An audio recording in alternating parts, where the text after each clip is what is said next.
Hi guys, hope you're all okay. We're going to do netball today, so we're going to focus on ball handling skills and coordination. You're going to need a ball, so I've got a netball, but you could use a football or anything in this shape, okay, and a wall, so I'm using the wall. We're going to do 15 different activities, so we're going to start from easy to hard, so please follow along with me, and then at the end we're going to do 4 challenges. So ball handling skills relates to how confident you are when you're in possession of the netball. So a person with good ball handling skills wouldn't drop the ball much in netball.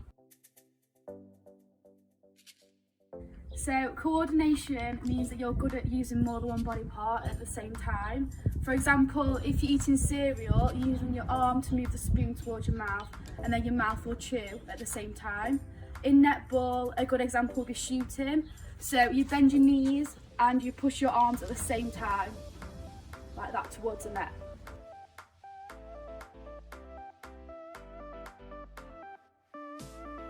This activity is called around the body, so all you need is one netball or football or anything in this shape.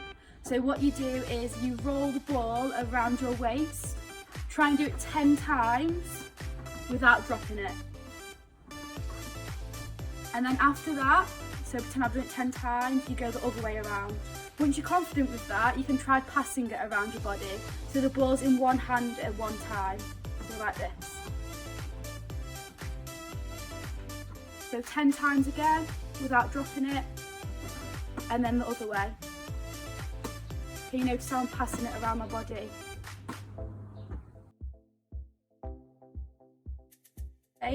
So what you need to do is put your legs shoulder width apart, bend your knees and start rolling the ball around each foot in a figure of 8 shape. Once you're confident with that, so do it 10 times and then 10 times the other way. Once you can do that, start to pass it again. So just like this. And then the other way. So 10 times on each. Is body circles, so you want to put the ball above your head and pretend there's a paintbrush on the ball, and you want to paint every part of your body.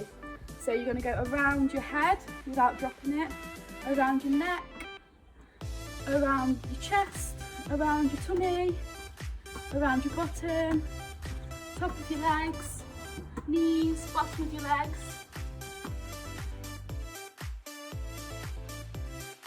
So once you've done that without dropping the ball, you're going to start from your head, all the way down, okay, so pretend I'm doing all the way down, then all the way back up, without stopping and without dropping the ball. This might take a few attempts. Activity number 4, you're going to need a marker and a ball, so I'm using a watering can for my marker. You can use anything, a pair of socks, anything. So you're going to pick it up, leave the ball where it is, and you do 5 big steps away from the ball. 1, 2, 3, 4, 5. Okay, and then you're going to move to the ball again. And it's all about bringing the ball to your chest and keeping it safe. Okay, so you can bring it to your chest, put it down, run around the marker. Pick the ball up, chest, around the marker. Pick the ball up, bring it to your chest, and so on. If you do that 10 times. Number 5, you're going to go back to the figure of 8. You're going to do a throw and a catch. So it's a figure of 8, a little pop, catch, bring it to your chest. Figure of 8, pop, catch. Figure of 8, pop, catch. Figure of 8, 10 times. For the next activity, you're going to throw the ball in the air, clap 3 times and then catch. So you need to keep your eye on the ball. Then you can throw it higher each time and try and clap as many times as you can. To make that even harder, you can go from one hand clap to the other hand. So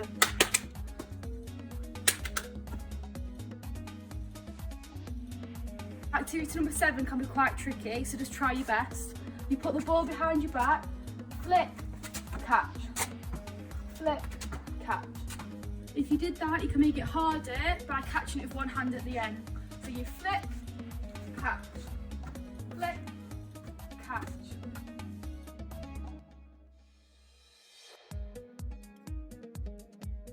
So for the next activity, we're going to do a two-handed throw and a two-handed catch, also known as a chest pass. So this has got 3 different coaching tips. So the first one is butterfly hands. So my fingertips are spaced around the ball and my thumbs are behind it. Okay, so it looks like a butterfly or a W shape. So that's how you hold the ball. The next tip is to step into the throw with your feet. So you step in. And the last tip is to follow through with your hands. So your hands need to follow through each time. So just like this.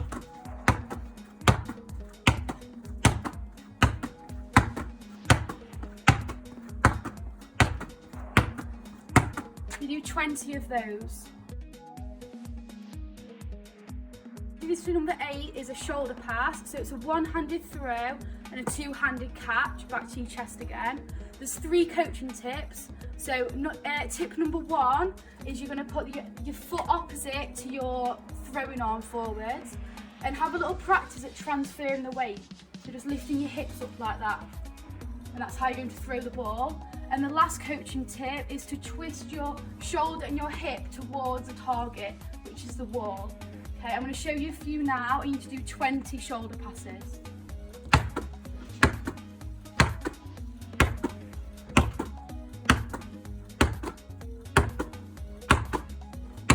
Notice how my hand and my arm extends fully forwards. Next activity is a bounce pass. This is a really low pass that stops the other team intercepting the ball. So the first step is to step out and that creates more space. So for example, you're stepping away from your opponent. And then the next step is to throw the ball down. I'm going to show you now a few against the wall. Make sure you put lots of power behind it so that it's got enough power to bounce off the wall and that you can catch it again. So.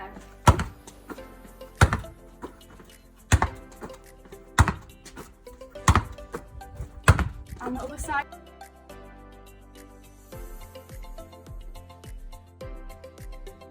This activity, first of all get permission, but if you have got some chalk, draw a target on your wall. So I'm going to draw a big X, so just like that.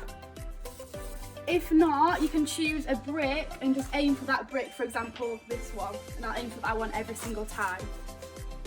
This activity is called wall rebound. So first of all, you're going to get familiar with throwing the ball against that target.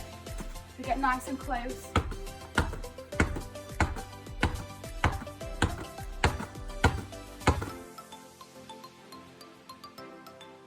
Once you've had your practice, you're going to get nice and close to the target, and every time you catch the ball, you'll have to take one step back. So I'm aiming to get to my barbecue.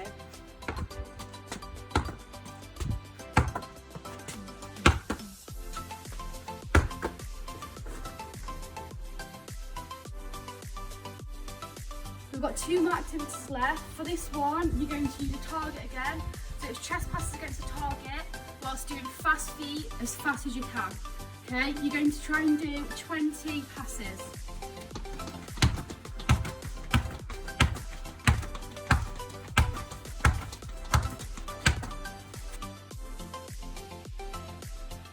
Next activity is vertical jumps. Jumping is so important in netball, especially when defending, and especially so you can jump higher than your opponent to get the ball before them.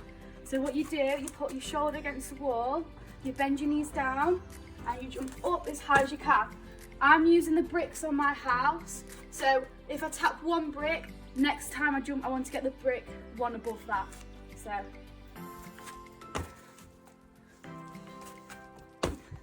And then if you can, you could mark it with chalk, and then if you do the same,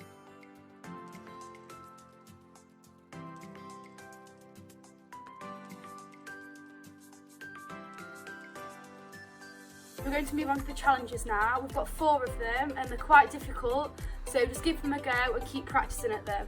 So for the first one, you need 2 netballs, place one into the wall and the other you're going to try and tap around in a circle, so just like this.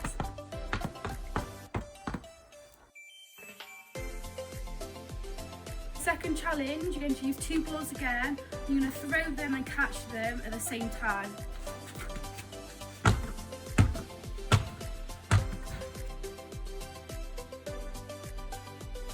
For the third challenge, you're going to throw the ball one at a time against the wall, so it's alternating.